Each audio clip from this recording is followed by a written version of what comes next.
Oui, bonjour, c'est Stéphanie de 7 à 8. On est en bas. Vous pouvez nous ouvrir? Bonjour. Vous allez bien? Ça va bien, vous? C'est la bise. Oui. Ici, on se fait la bise. Ah, tout le monde, ouais. Bon, on vous prend au saut du lit, là. 6 heures, ça fait déjà une petite heure que je suis debout. Vous levez tôt. Par qu'on fasse tout bruit. Pas trop. Il y a des voisins qui dorment. Pas fort aussi. Prêt. Qu'est-ce que vous étiez en train de faire? Là, j'étais en train de jouer, donc... C'est un jeu qui s'appelle Guild Wars. Donc là, toi, j'ai fini l'événement. On a empêché les Grolls de voler les provisions. C'est la grosse baston, non? Ouais, bah, il faut tuer le champion, quoi. Donc tout le monde tape dessus. Je me suis pas mal investi sur le jeu. Et puis, bon, bah, là, maintenant que j'ai découvert découvert ce qu'il fallait faire vraiment pour les migrants, je pourrais plus y passer ma journée, quoi. Bonjour. Bonjour. Comment ça va? Comme le matin, il me faut le starter. À 66 ans, Dominique, ancien informaticien, aurait pu couler une retraite paisible. C'était compté sans l'arrivée dans sa vie des migrants. Au départ, c'est sa femme Nadine qui a décidé de les aider. Et elle a voulu embarquer avec elle son mari. Si vous n'étiez pas venu le chercher, vous pensez qu'il passerait toutes ses journées encore maintenant à jouer à l'ordinateur? Ah oui. Et qu'est-ce que vous lui avez dit à un moment? Ça a été petit à petit, avec la patience, on y arrive. Je l'ai attiré. Donc je suis allé, pas vraiment à reculons, mais bon, j'étais pas parti. Sans plus, quoi. Et c'est à leur contact que je me suis rendu compte vraiment de la misère dans laquelle ils vivaient, quoi. Maintenant, c'est plutôt moi qui passe plus de temps d'ailleurs que Nadine, maintenant. Depuis l'été dernier, Dominique, alias Dom Dom, se rend chaque jour sur le camp des migrants. On part à quelle heure? Je cours vers 9h30, 10h. Moi, je prendrai mon vélo. Avec dans son coffre non pas de la nourriture, mais de quoi leur fournir de l'électricité. Est-ce que je peux vous aider? Non, pas trop, parce que c'est vraiment chaque chose à sa place dans l'ordre, donc... Je sers à rien. Oui, parce que sinon, j'arrive pas à tout mettre. Dessus. On a pour combien de matériel là-dedans, hein? De quoi? De poids? Non, de prix. Chaque générateur, ça vaut à peu près 200 €. Les prises, une petite centaine d'euros. Les routeurs Wi-Fi, là, c'est 200 € chacun. Ouais, donc ça commence à faire une petite somme, là, quand même. Ouais. C'est pas vous qui payez tout, quand même. Si, c'est moi qui ai tout acheté. Et puis encore une enceinte que j'ai oubliée. Je vais me débrouiller. Au moins, il sait maintenant comment faire tout rentrer quand vous partez en vacances. Il a le Parfois, on va J'ai jamais eu de problème avec ça.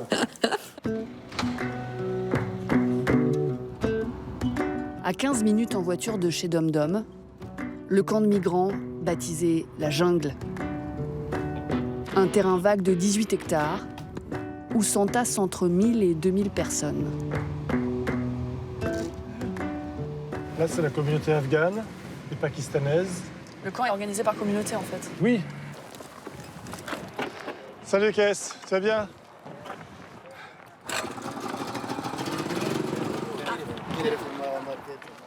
Bon, il n'y a personne qui m'aide aujourd'hui? Dom Dom need help. Vous pouvez peut-être utiliser quand même ces multiprises. Si. Si? Combien de prises? 6 x 36. 108.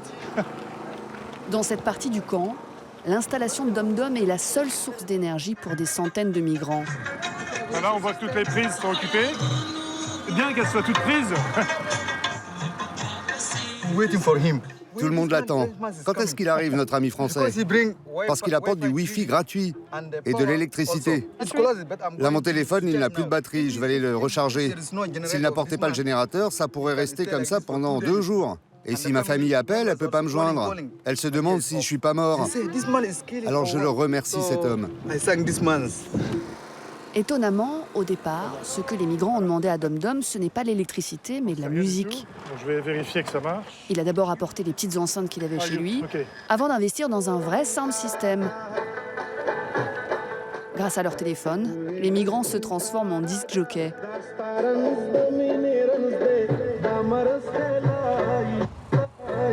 Stéphanie. Nouros, je suis Stéphanie, ravie de vous rencontrer. Vous êtes là depuis longtemps? Oui, Depuis combien de temps? 8-9 mois. 9 mois. Et c'est important d'avoir de la musique? Vous manquez de tout, nourriture, électricité. En quoi c'est important pour vous? C'est pas essentiel, mais ça compte quand même. Surtout quand on est triste. 24 heures sur 24, on ne pense qu'à une chose. Comment faire pour aller en Angleterre? Alors, ça distrait. Ils ont besoin de penser à autre chose, ils ont besoin de ne penser à rien. Et ils reviennent un peu dans leur pays, ils se retrouvent entre eux, ils écoutent la musique. Moi, ça me fait cet effet-là aussi. Hein. Moi, d'écouter leur musique, j'ai envie de danser avec eux. Hein, ça... Ils dansent avec vous parfois? Parfois. C'est un bon danseur? Oui. En 8 mois, Dom Dom et sa femme ont tissé des amitiés avec certains migrants, comme avec Azrat et ses amis, qu'ils ont déjà hébergés. You are like my children. Bien sûr, c'est pour ça que je vous appelle papa et maman. Et ils nous laissent dormir chez eux. La maison de papa est très grande. Belle chambre, belle douche, du thé, du café, on a tout ce qu'il faut. Papa ne vient pas nous réveiller le matin. Il nous laisse tout à disposition. Il nous fait confiance. On leur fait confiance. Tomorrow you go from England. Dom Dom n'est jamais sûr de revoir ses amis, car les migrants n'ont qu'un but, monter au péril de leur vie dans ces camions qui roulent vers l'Angleterre. Ce matin-là, Dom Dom découvre une vidéo postée sur Internet où l'on voit des policiers intercepter des migrants très violemment. Les balance par-dessus le rail, les foutent par terre.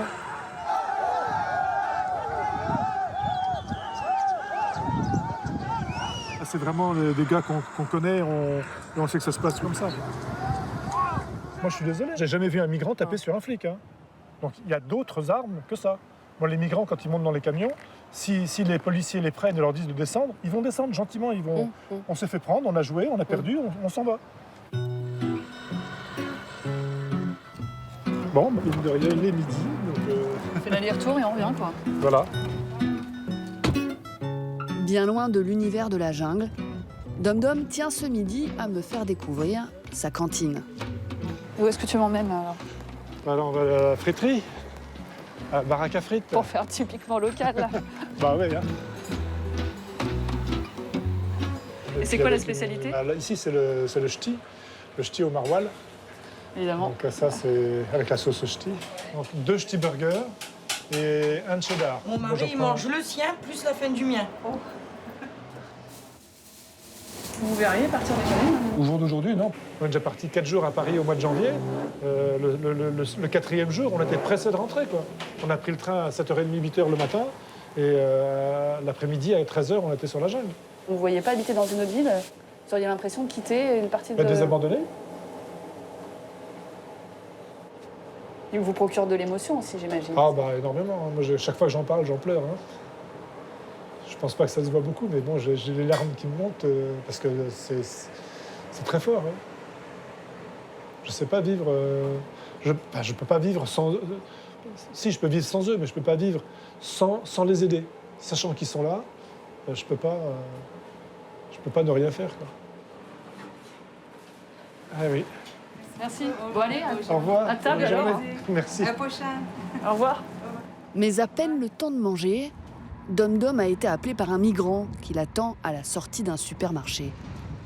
Sans voiture, pour ramener toutes ses courses, Ahmad devrait prendre 2 bus et marcher pendant 2 kilomètres. Il tient une boutique clandestine sur le camp. Et lui, c'est un intermédiaire, en fait, c'est ça? Il fait les courses pour tout le centre? Ah non, il fait les courses pour sa boutique à lui. D'accord. Il achète et puis ensuite il revend. Donc il a commencé avec un petit investissement de 70 €. Et puis maintenant, il arrive à envoyer 100, 150 € par mois à sa famille en Afghanistan. Il fait un petit bénéfice sur tout ce qu'il achète? Voilà, une petite marge, 5 centimes ou plus, je sais pas. Et vous le payez pour le taxi? Non. Is it for free? C'est gratuit? Ah mais sinon, on serait contre la loi. Hein. Toute l'aide qu'on apporte aux migrants, on peut faire ce qu'on veut, on peut les héberger à la maison, mais c'est gratuit. S'il y a le moindre échange de transaction d'argent, là, on serait dans notre tort. Ben voilà. Ça rentre? Un jus de fruits? No, it's okay. Non, merci. Thank you. No problem. Merci. Thank you. Que pensent les Français, le gouvernement à propos de nous, les migrants? Quelle solution?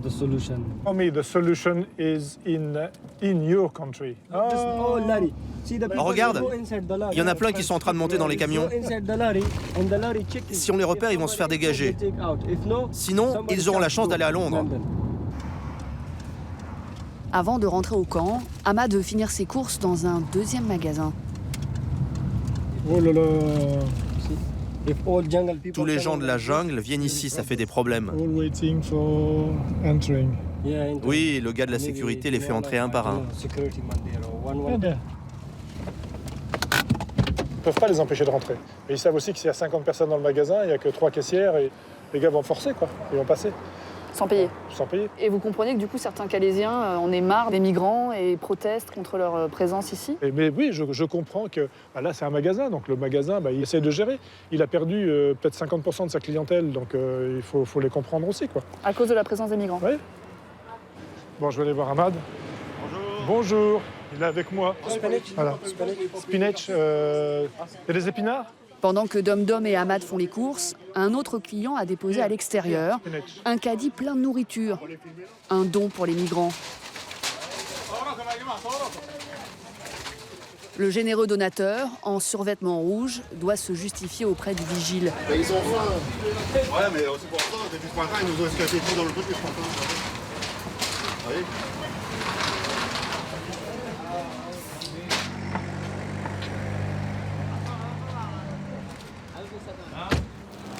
Alors c'est votre magasin? Oui. Entre les allers-retours au supermarché et les trajets vers la jungle, Dom Dom dépense 2 pleins d'essence par mois. But I am strong. Après l'effort? Le réconfort. Machakalam. C'est quoi? Si tu parles quelle langue? Ça, c'est du farsi. D'accord. Comment tu dis? Machakalam, ça veut dire... Machakalam. Ça veut dire merci. Thank you very much. C'est bien c'est tonique intense, quand même les journées. Hein. Ah oui, j'ai pas de... Je suis pas sûre que je ferais pareil à votre place.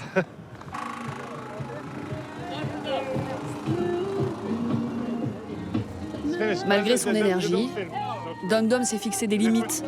Il s'efforce de remballer son matériel à 19h au plus tard. Ça va être un crève-cœur de l'interrompre là, hein, je pense. Hein. Ah, moi, je vais attendre la fin. Bon, hop, On débranche? on débranche. Bah, sinon, ça repart sur une autre musique tout de suite. Ça enchaîne. C'est tout de fini? suite derrière. Yes, finished. Sorry. Dommage. Hey, you have seen? Oui. You have seen? Thank you for 720. Yeah? Merci, merci. we appreciate On vous aime beaucoup. OK. See you tomorrow. À demain. Okay, bye Au revoir. Bye bye. Thank you. Au revoir. Vous arrivez à mettre derrière la journée et Ah oui, la penser à journée, autre pour moi, chose? pour moi, la coupure est très nette, quoi. Je rentre chez moi, c'est fini. Je pense plus aux migrants. Maintenant, je suis chez moi. Le temps est pour ma femme et moi. Il n'est pas pour eux, quoi. On retourne à la maison. Bah, c'est de pas écraser le petit gamin. Au revoir. C'est sûr, tu n'oublies rien? Non, je pense que ça va. Bon, merci. Hein. Bah, de rien. Et puis, au plaisir, à Paris ou Revenez, dans la jungle. Là. Faut que je revienne? Oui, tu reviens parce qu'il y a des amitiés quand même. T'as aidé des gars à porter les courses, ils se souviennent de toi. Hein. Allez. À plus tard. Au revoir.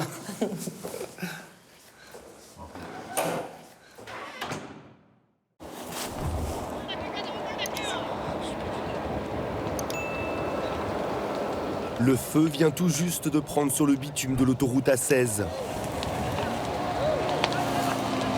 Un barrage de flammes que ce poids lourd va passer, coûte que coûte.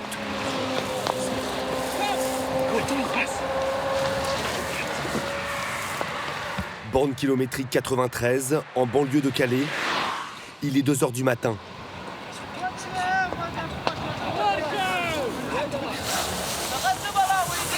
Un homme au foulard rouge fait sortir des dizaines de jeunes des talus. La plupart sont afghans. Les voitures qui forcent l'obstacle sont prises pour cible.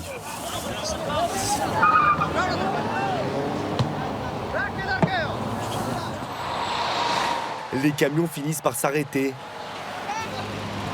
Ils sont immédiatement pris d'assaut.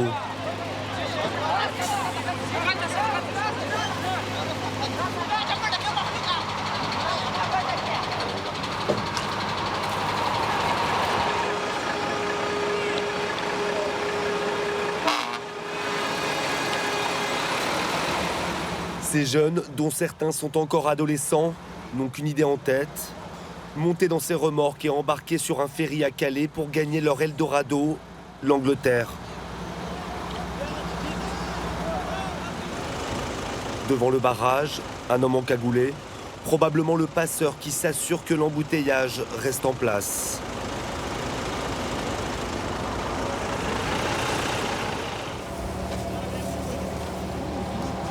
À la vue de notre caméra, les clandestins détalent. Ils nous jettent des pierres.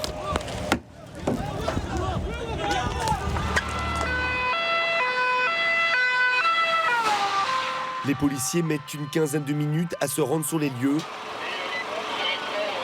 Les migrants se sont évanouis dans ces champs, balayés par les gyrophares, les lampes torches et quelques grenades lacrymogènes tirées à l'aveugle.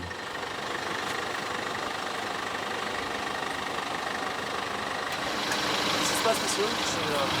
Non, rien, on fait ce qu'on peut. Allez, venez les gars, c'est bon. La priorité des policiers, s'assurer que les clandestins ne sont plus dans les parages prêts à bloquer la route une nouvelle fois. Le problème, c'est que certains d'entre eux ont réussi à se faufiler un peu partout dans ces camions. Hé, juste ici, sur mon toit. J'ai des gars sur mon toit. Des migrants sur mon toit. Je comprends rien ce que vous dites. Vous parlez anglais? Ce routier polonais prend le bateau dans quelques heures pour l'Angleterre.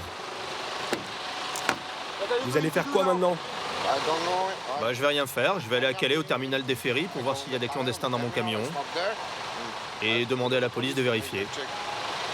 C'est la première fois que ça vous arrive? Non, c'est pas la première fois. Ça m'arrive tout le temps. Les fouilles se feront au port à une dizaine de kilomètres de là.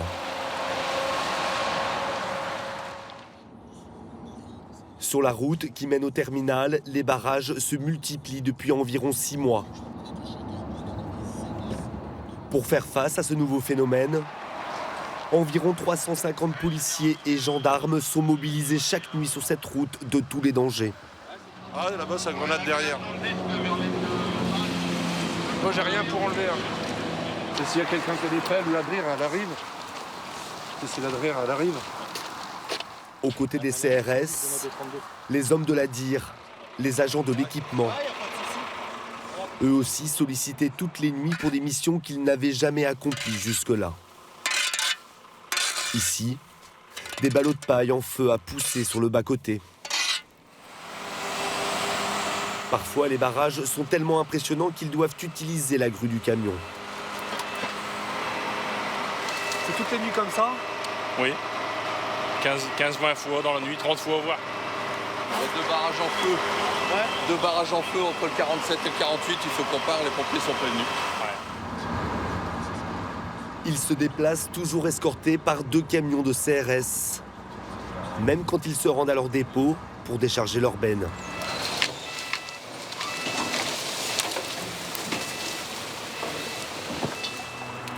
Ce tas de bois, c'est ce qui a été retiré des routes en moins de 24 heures. Des barrières de métal sont aussi utilisées par les migrants. Des barrages souvent dangereux pour les automobilistes. Jean-Claude Demeyer, chauffeur de taxi à Calais, a percuté un rondin de bois posé au milieu de l'autoroute. Il attend la dépanneuse. Regardez, le radiateur, tout est détruit. Le radiateur est plié, ça s'est rabattu sur le moteur, enfin c'est une grosse totale quoi. Et encore des traces de l'arbre. L'impact a même déclenché les airbags de la voiture. Je suis un peu brûlé au bras, mais bon, autrement ça va quoi. Parce que c'est le lot quotidien de Calais. Jusqu'à maintenant, aucun automobiliste, aucun routier n'a été grièvement blessé sur ces barrages. Pourtant, 3000 camions roulent quotidiennement sur cet axe pour rallier l'Angleterre. Cette route, cela fait plus de 15 ans que Sébastien Legrand l'emprunte. Ce Calaisien, salarié d'une entreprise de transport, ne compte plus les fois où son camion a été bloqué par des migrants sur le chemin du port. Ça fait ça comme ça, ça fait ça comme ça, ça fait ça comme ça, ça fait ça, hop, Et après on monte. Ah, ils vont vite, hein. C'est par le toit, là où la toile est peu résistante, que les migrants tentent d'entrer dans la remorque. Ils montent et après ils coupent la toiture après. Et la toiture, nous, elle est cassée après. Et chocolat. Par au-dessus et par en dessous aussi. Et là-bas. Eux, ils s'accrochent là, par une ceinture. Hein. Là, intérieur. Oh, et tu mets tes pieds là-haut. Ah, t'as pas peur, hein. C'est bon. L'amende de la police britannique pour chaque migrant découvert dans un camion après la traversée, c'est jusqu'à 2300 € pour le conducteur et la même somme pour le transporteur. Sauf s'ils arrivent à convaincre de leur bonne foi. Voilà, nœud, tout. C'est quoi ça? Ça, c'est le plomb. Dire, ça sert à quoi? Bah, on a fermé la porte. Pour être sûr qu'elle n'a pas été ouverte. Elle n'a pas été ouverte, voilà. Sébastien Legrand a 15 minutes de route jusqu'au terminal. Un trajet court, mais sur la portion la plus touchée par les barrages, la rocade de Calais. Là, voilà, quartier d'attaque. Ils sont quelque part. Appel de fer, là-bas. Là-bas. Allez. Ils attaquent. Voilà. Ils ont jeté des tombes d'armes. Merci. Et on voit rien. Ouais. On va recevoir un projectile, là. Voilà. Ça vient où? C'est beau. Il reste 2 km jusqu'au port, dans le noir complet. C'est sur cette partie de route exactement qu'un chauffeur de l'entreprise de Sébastien a filmé un barrage à l'aide d'une caméra embarquée. C'était il y a un mois. Un clandestin prévient de l'obstacle avec une lampe torche. Des silhouettes se faufilent vers la remorque.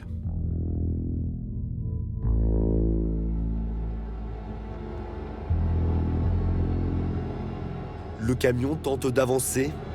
Immédiatement, un homme s'interpose.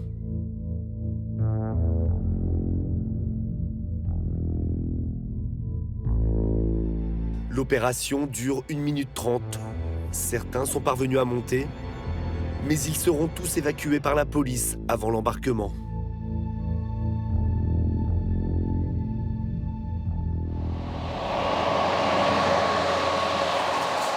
Cela n'empêche pas les clandestins de tenter leur chance tous les soirs. Ils sont entre 5 et 10 000 à vivre à 2 pas du terminal, dans ce qu'on surnomme la jungle, le plus grand bidonville de France.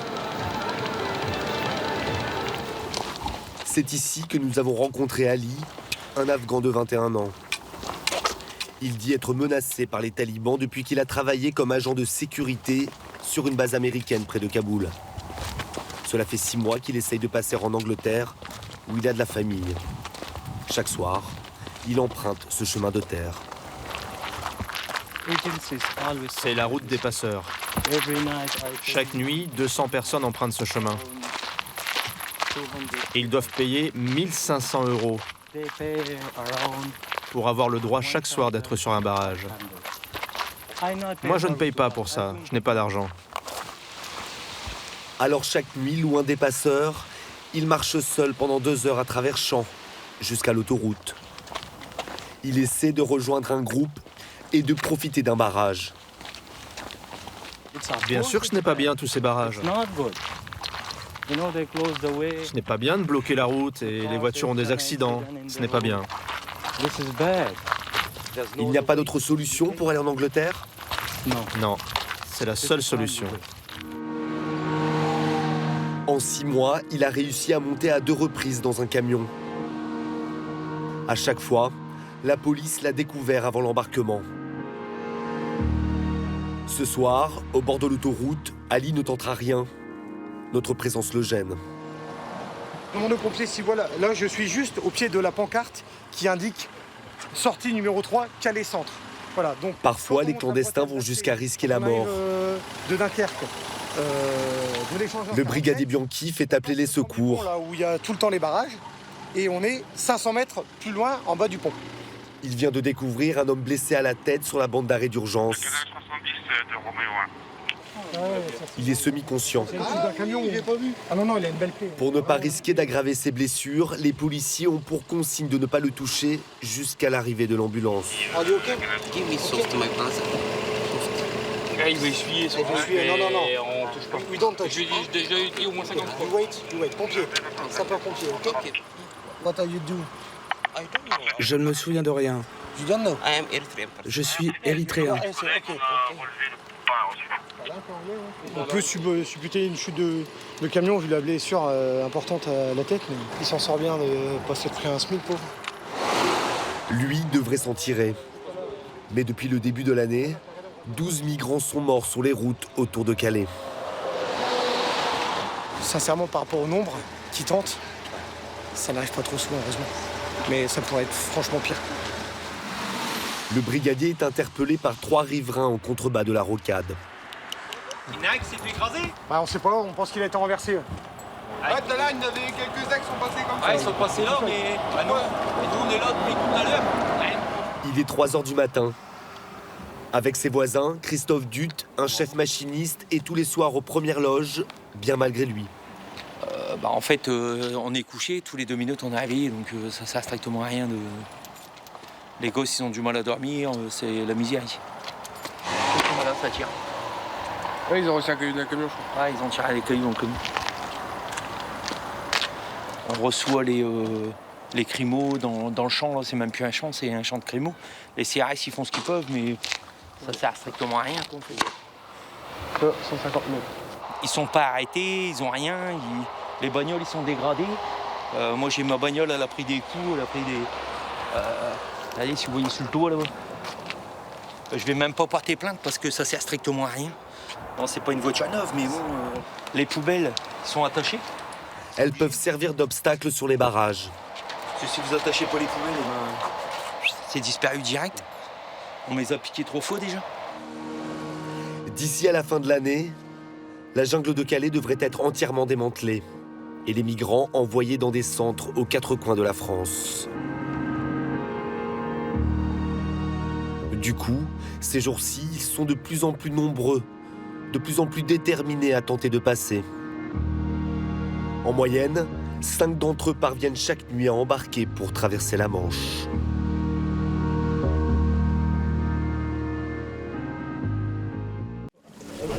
Doucement, ralentis. Attends un peu. J'ai la trouille.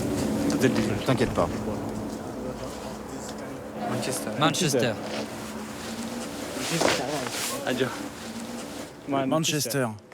Celui-là, il vient de Grande-Bretagne. À Calais, ce parking pour les poids lourds est le dernier avant l'entrée de la zone portuaire. Ces clandestins arrivent d'Érythrée. Depuis une semaine, chaque nuit, ils tentent de se glisser dans les camions à destination du Royaume-Uni, le pays où ils veulent émigrer. Là, je suis en train de regarder le bon de livraison. Ça dit que la marchandise vient d'Angleterre. Du coup, le camion n'y va pas. Ça n'a aucun intérêt pour nous. On va essayer d'en trouver un autre.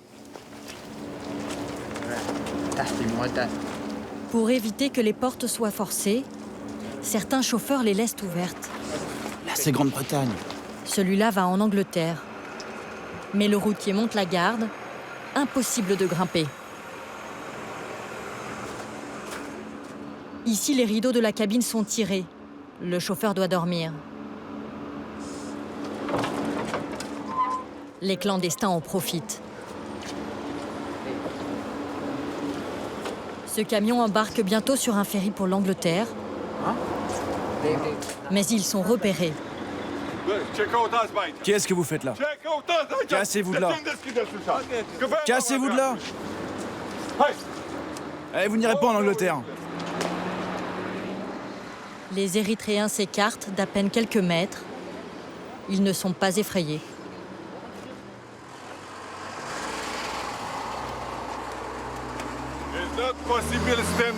Impossible de s'arrêter tranquillement ici, même 2 minutes. 2 minutes, c'est dangereux. Dans toute la zone, c'est pareil. Depuis 20 ans, ces scènes se répètent chaque nuit. Mais désormais, elles ont aussi lieu en plein jour.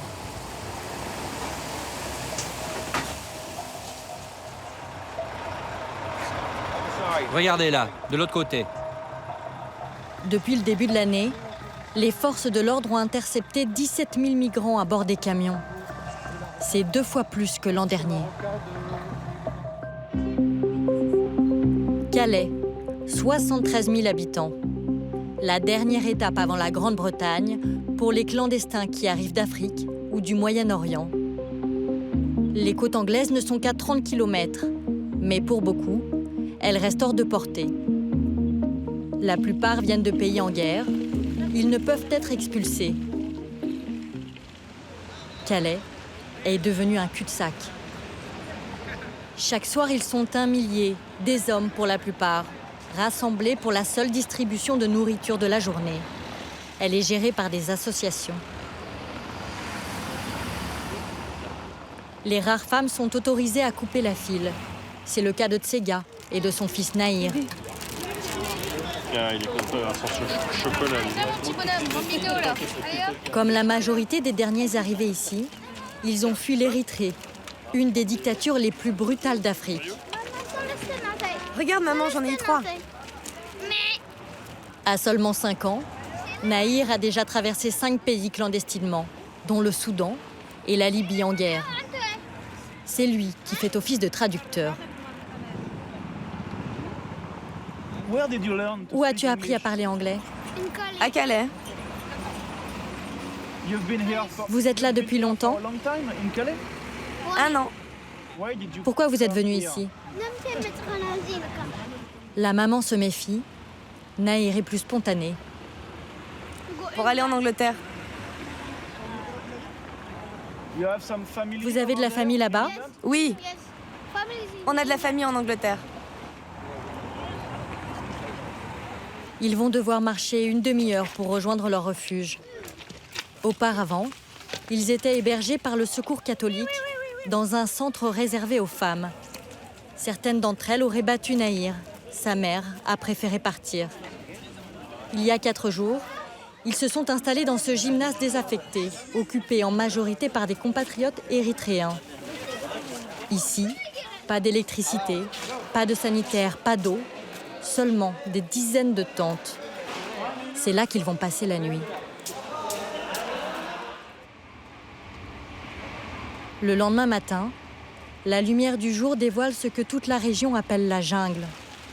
Un de ces campements improvisés qui se sont multipliés depuis la fermeture du centre d'accueil de la Croix-Rouge à Sangatte en 2002. Aux portes de Calais, un endroit incroyable, à mi-chemin, entre le camp de réfugiés et le village africain. Avec son coiffeur, 5 € la coupe, et son restaurant qui sert des galettes éthiopiennes et du poulet. Le nombre de clandestins qui vivent ici est indéterminé. Les forces de l'ordre interviennent très rarement sur le site, mais le surveillent en permanence. Nahir et sa mère ont une place à l'intérieur du gymnase. Ma mère, elle dort ici. Regarde. Et toi? Moi, je dors ici. Leur tente a été offerte par une association. Samy, leur voisin, est lui aussi érythréen, diplômé de psychologie. Il parle suffisamment anglais pour nous aider à retracer le parcours de Tsega. Elle dit qu'elle a dépensé 2 750 € pour arriver jusqu'à Calais. Tsega a 38 ans. Elle a quitté l'Érythrée avec son mari. Ils ont été séparés en traversant la Libye. Aujourd'hui, elle ne sait pas s'il est encore en vie. Tsega espère rejoindre sa sœur en Angleterre. En attendant, elle et son fils passent leur journée au camp.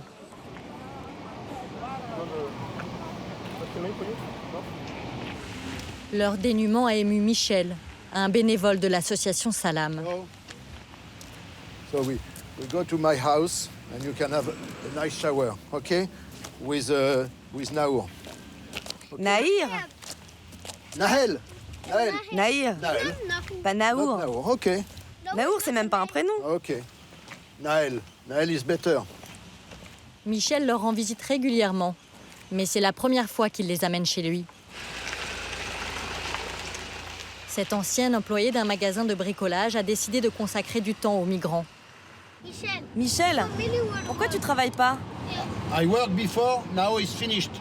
Pourquoi? Because I am old. Yeah, very old man. Héberger ou simplement aider un sans-papier est en principe illégal. Yeah. Pour ce délit, Michel encourt 3 000 € d'amende et une peine de 5 ans de prison. Je m'en fous. On va pas me mettre en prison pour ça. On pourrait me traîner au tribunal, mais c'est pas le problème. C'est une goutte d'eau de problème par rapport à leurs problèmes. À Calais, aucun bénévole n'a jamais été condamné pour avoir aidé des migrants illégaux. You have a shower, you have serviette, you go with her, you close the door behind you. Okay? Nahir et Tsega vont prendre leur première douche chaude depuis une semaine. Ils vont en profiter pour laver tout leur linge. If you take a good shower. Okay?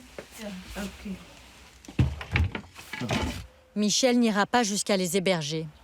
Dans l'après-midi, il les ramènera au camp.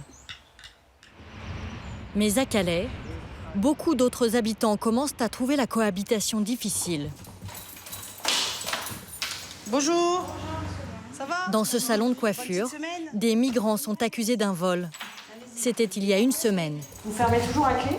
Je ferme toujours à clé. Depuis qu'on a été agressé, je ferme systématiquement devant la clientèle et derrière. Mireille explique que ce jour-là, sa sœur était seule dans le salon de coiffure. Ils sont rentrés à 5 en force, ils l'ont bousculée, donc elle est tombée. Les autres ont embarqué l'argent liquide dans la caisse, quelques shampoings, et nous ont embarqué la tirelire des pourboires. Le groupe de migrants serait reparti avec une centaine d'euros. Aucun n'a été identifié. Les agressions de ce type seraient rares, mais en ville, l'omniprésence des clandestins alimente un sentiment d'exaspération. Cette semaine, des commerçants ont lancé une pétition. À leur tête, Laurent Roussel, conseiller municipal du parti de gauche progressiste du Calaisis.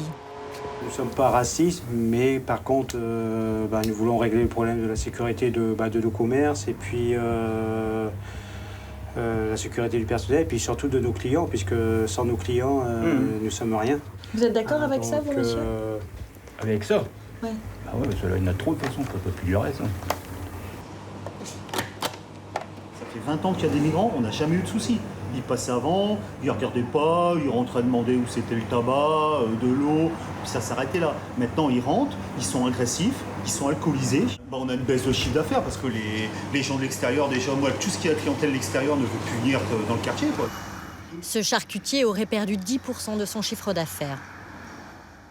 Après 1 heure de porte-à-porte, Laurent Roussel a facilement réuni 50 signatures.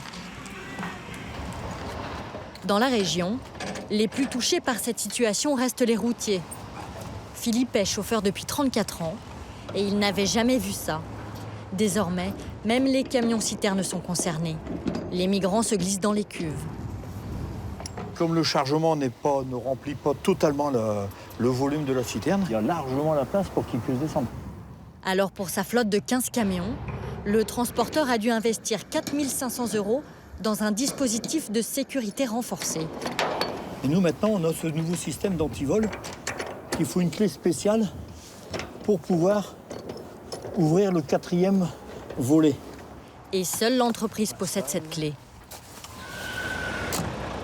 Cet après-midi, Philippe doit prendre le ferry pour livrer 25 tonnes de sucre glace en Angleterre. Pour les camions qui transitent par Calais, les instructions sont strictes. Dans un rayon de 100 km autour de Calais, on a l'ordre de ne pas s'arrêter, surtout pour faire la coupure de nuit. Parce que tout autour des parkings, des autoroutes et tout, les clandestins sont là pour pouvoir monter dans les camions. Il y a 12 ans, il a retrouvé 2 migrants dans son chargement. À l'époque, il n'y avait pas encore d'amende. Aujourd'hui, lui et son entreprise devraient payer chacun 2 500 € par clandestin. Et si une personne s'introduit dans une remorque alimentaire, c'est toute la marchandise qui est refusée. Philippe livre en Angleterre 2 fois par semaine. Pourtant, à chaque fois, en arrivant sur Calais, il a la même angoisse. Donc c'est là qu'on croise les doigts, c'est pourvu qu'il n'arrive rien. Bon, bah là on commence à en avoir un petit peu, là, ça se balade à droite, à gauche.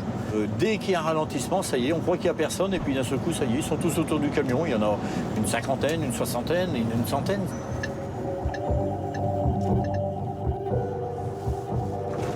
Et dès qu'on s'arrête, bah, ils montent dans le camion. Bon, bah là, ça a l'air d'aller, il n'y a pas l'air d'avoir de ralentissement. La pression, elle redescend un peu pour pouvoir y aller direct. Philippe va passer les portes d'un des ports les plus contrôlés de France. 200 personnes chargées de la sécurité, 65 caméras, des détecteurs de dioxyde de carbone et des machines de contrôle high-tech financées par les Britanniques. Dans ces hangars, des sondes capables de distinguer des battements de cœur. Un système d'imagerie permet également de scruter l'intérieur du chargement. Une machine destinée à repérer les formes suspectes. Philippe Suisse est le monsieur sécurité du site. La veille, ses équipes ont intercepté 270 migrants. Aujourd'hui, ça fonctionne bien, ça fonctionne très bien. Le taux de réussite est assez élevé. Sur le nombre de tentatives d'intrusion, le service sûreté du port de Calais intercepte en moyenne 70 à 80% des tentatives. Autrement dit, certains migrants réussissent toujours à passer, en entretenant l'espoir de ceux qui rêvent d'Angleterre. Ce jeudi, 150 clandestins sont montés à l'assaut des camions sur cette voie rapide. Un face-à-face entre des chauffeurs routiers excédés et des migrants qui n'ont plus rien à perdre. Un peu plus tard, un clandestin sera renversé par une voiture. Il est toujours entre la vie et la mort. À Calais, depuis un an, Nahir et sa mère ont tenté plusieurs fois la traversée. La dernière, il y a 4 jours. Une chose est sûre, ils recommenceront.